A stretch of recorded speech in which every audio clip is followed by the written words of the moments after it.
Oi pessoal, eu sou a tutora Estela e hoje eu estou aqui para conversar com vocês sobre variação linguística.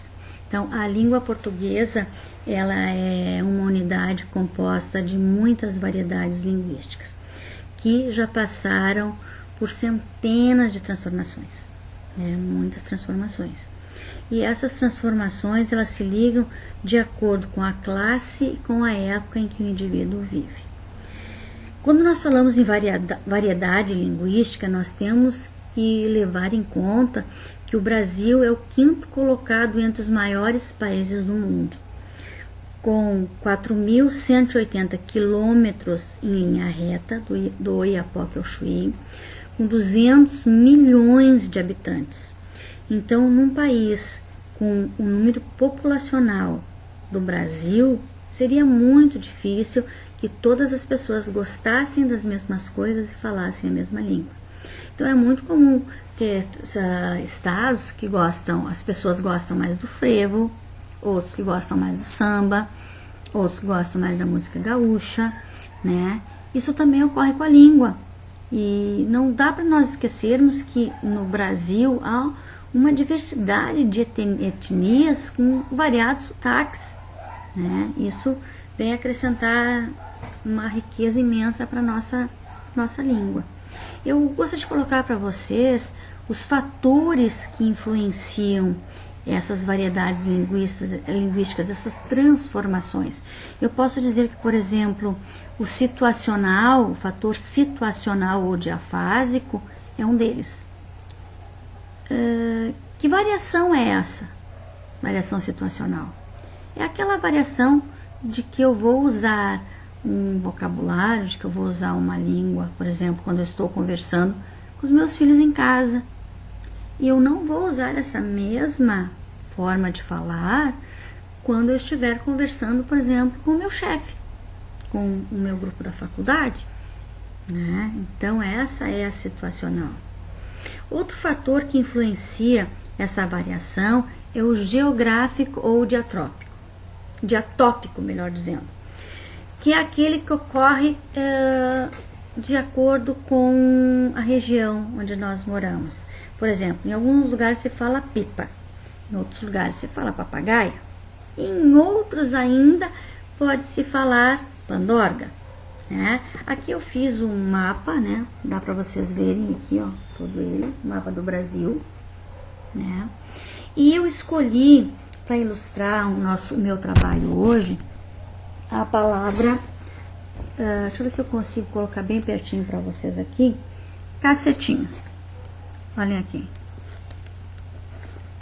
Rio Grande do Sul. Cacetinho. Viram?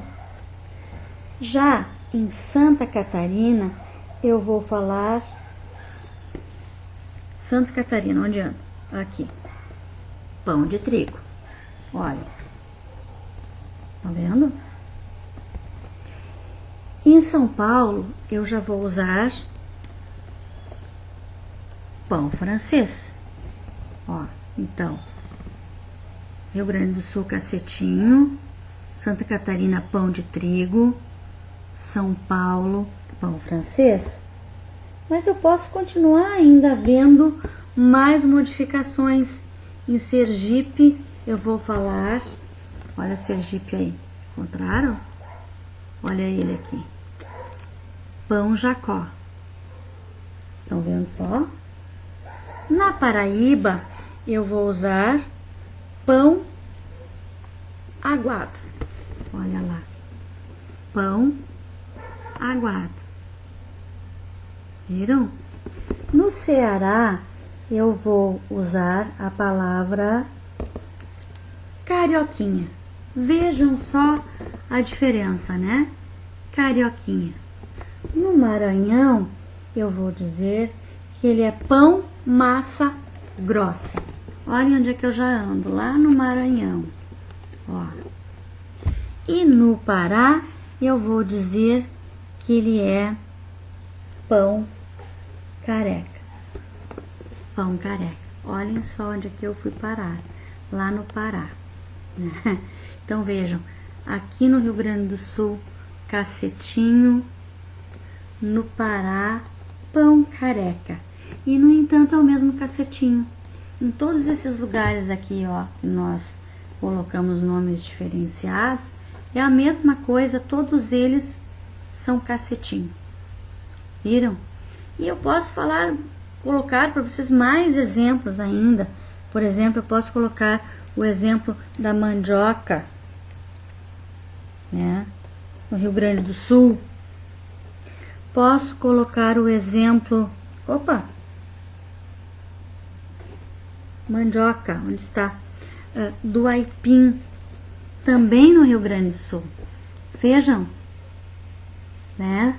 Então aqui nós vimos o cacetinho com diferença de palavra, de nome em vários estados. E agora estamos vendo uma diferença, uma variação linguística dentro do mesmo estado. Então essa é a variação geográfica ou diatópica. Tá?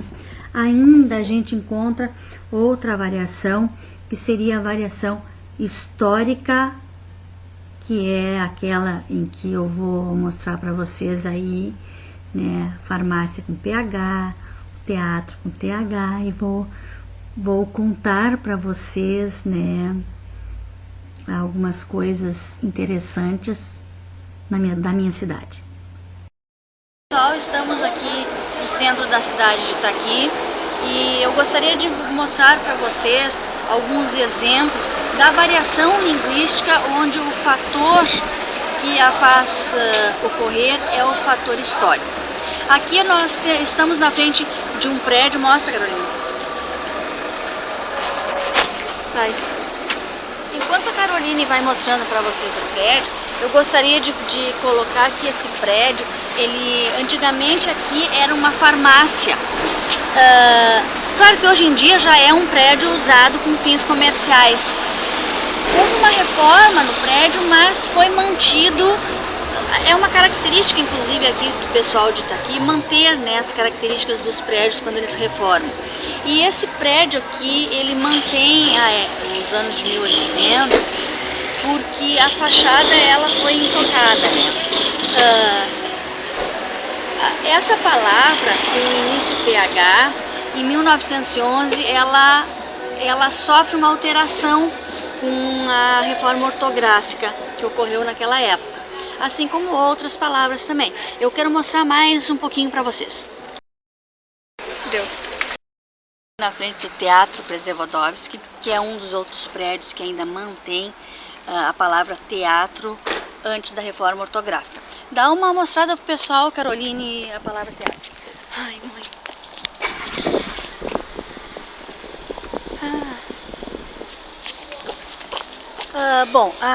Essa palavra também ela sofre alteração com a reforma de 1911, né, com a reforma ortográfica.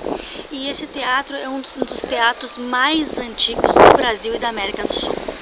Esse teatro ele tem assim coisas muito interessantes para a gente falar, porque aqui foi recebido companhias teatrais famosas com atores renomados, por exemplo, Nissete Bruno, Procópio Ferreira, Maria Della Costa.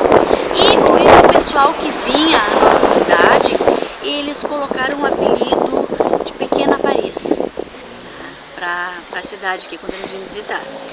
A plateia, vamos ver assim, a plateia ali, ela era elevadiça, e quando tinha baile, um mecanismo especial que havia abaixo da plateia, ela erguia a plateia no mesmo, agora perdi o pessoal passando, na mesma altura do palco, né? E então eles se realizavam os bailes. Essa estrutura ela foi mantida. Esse teatro ele foi construído em 1883, inaugurado em 1886, e em 1992 ele sofreu uma reforma, mas a fachada ela foi conservada tal qual ela é. Essa palavra teatro, ela também sofre então uma alteração histórica, né, com a reforma de 1911. O H ele cai fora, né? Na palavra farmácia com PH, o PH é substituído pelo F. Na palavra fenômeno com PH, o PH é substituído por F. Na palavra física, o PH também é substituído por F. Insecto, cai fora o C mudo. Espanhol, que na época existia um H na frente, esse H também cai e fica somente a palavra espanhol. Então, assim, ó, é bem interessante a gente falar do antes e do agora, porque nós agora vivenciamos uma nova reforma ortográfica, né? Eu acho interessante também colocar para vocês o porquê Przewołowski, porque geralmente as pessoas perguntam o porquê do Przewołowski.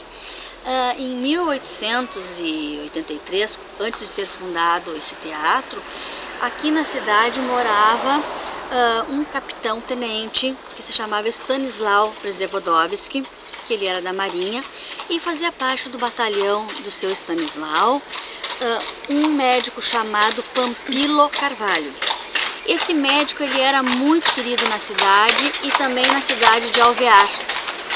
E ele foi uma vez chamado para uma ocorrência médica em Alvear, e quando ele chega na cidade de Alvear, não havia nenhuma ocorrência, né? Ele foi pegado de tocaia, com tiros, com facões, e a guarda argentina presencia o fato e nada faz. Ele fica então caído, né, porque as pessoas que atacaram o então médico acreditavam que ele tivesse morrido, e ele foi então socorrido por algumas pessoas de Alvear. Retornou a Itaqui e aqui então ele conta o ocorrido para o capitão Stanisław, que, né, não gosta da situação, e então eles atacam ali a cidade de Alvear. O governo brasileiro não gostou da atitude e o capitão Stanisław, ele é julgado. Anos depois ele foi absolvido, né, e considerado como herói pela cidade, e o nosso teatro aqui então ele passa a ter o nome de Przewołowski em função dessa situação que ocorreu aqui. Pessoal, nos encontramos então em outra parte da cidade.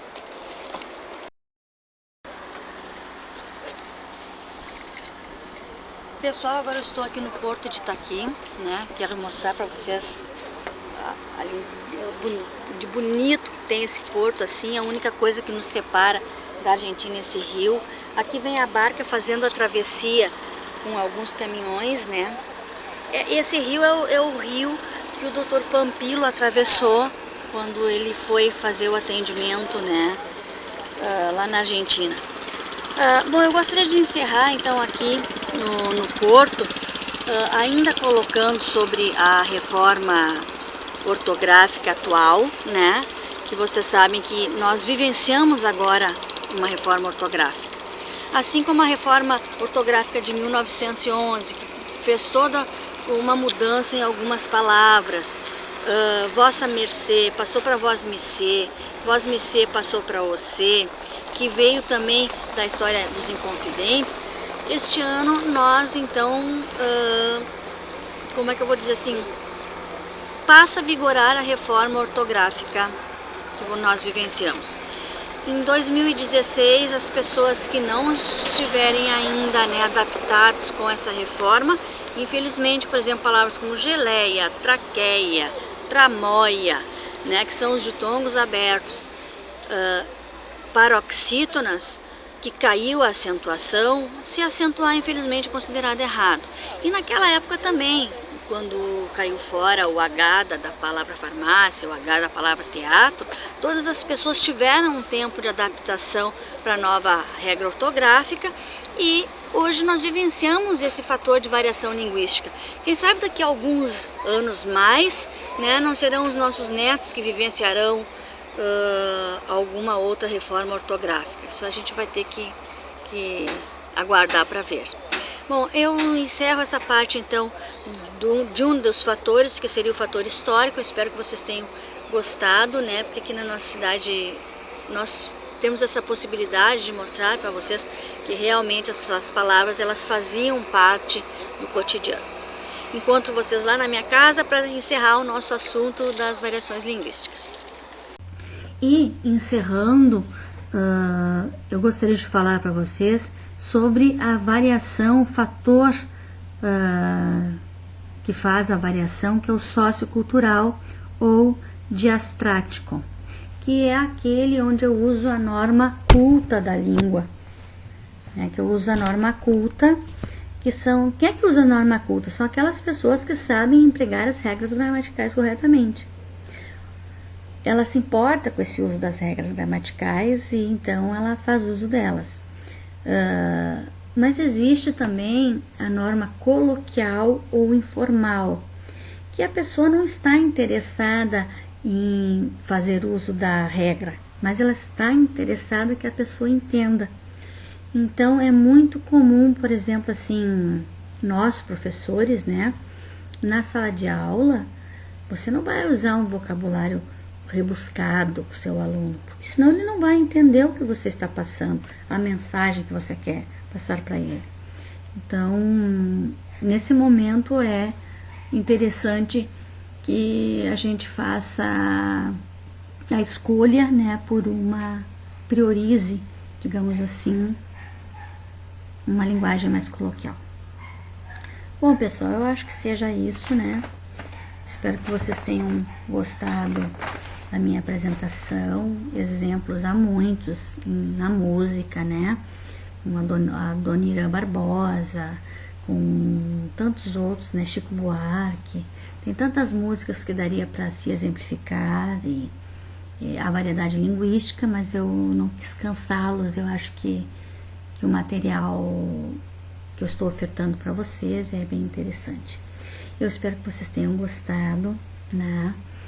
É sempre bom poder chegar até vocês e conversar, e essa oportunidade assim é boa, né? Acho que é gostoso a gente poder ver o outro. Eu não estou vendo vocês, mas eu tenho certeza que vocês vão deixar um espacinho do tempo de vocês aí para me enxergar aqui.